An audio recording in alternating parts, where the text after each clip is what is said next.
I knew that this video was coming sooner or later.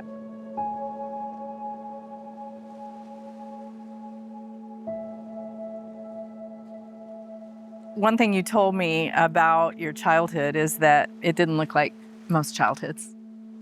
Yeah, mom and dad were kind of in and out. Grandparents had to really carry the burden of raising us, I would say. And they did the best with what they had, but yeah, just a lot of instability, I would say. Yeah. I have a older brother. I didn't really grow up with him, but I have him now in my life. And then 4 little sisters, so I've been the oldest.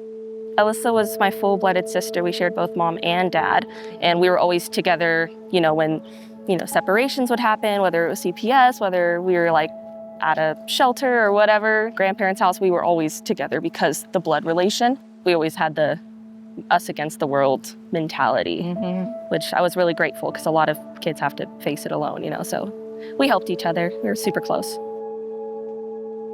I had a good friend of mine. I'm actually in business with her. She just invited me. She said, you should start coming to church with me. The next weekend I went to Grace. Wow. And I've been going ever since. Yeah. And eventually you tried out for the worship team. Yes. What was that like? It was so out of my comfort zone. I probably recorded my audition video like 30 times. Yeah. Yeah. But I made it somehow and I was like, oh my gosh, this is crazy, but now I actually have to do it.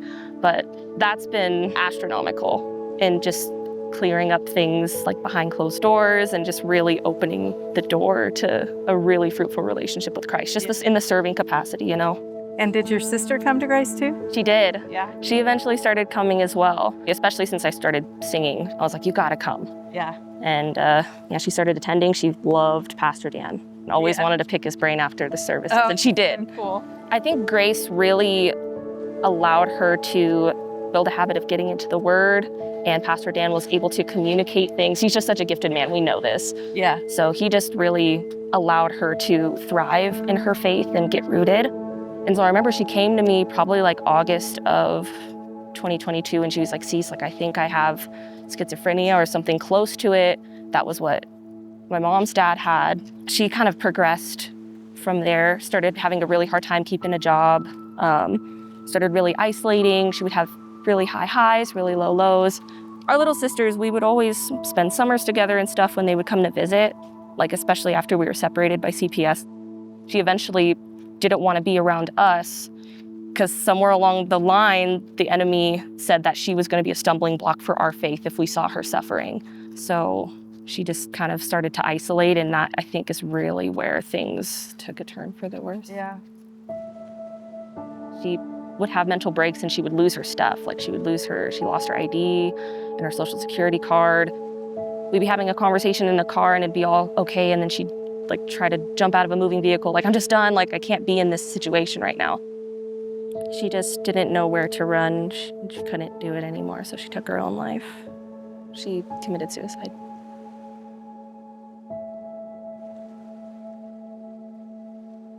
I think that she really did experience the freedom of Christ, but it was in moments. It wasn't something sustainable because she was so young and she didn't know what it was supposed to look like, and she was so hard on herself. And she struggled with a lot of worthiness. The day after you got the news, you showed up to church. You were on team, right? What was it like to worship that morning? Well, I'd been screaming the whole night and waking up to just thinking it was a bad dream, but it wasn't. There was no doubt that I was going to be there, though. God wasn't any less worthy of our praise just because Alyssa was gone. Yeah. And Alyssa would want me there.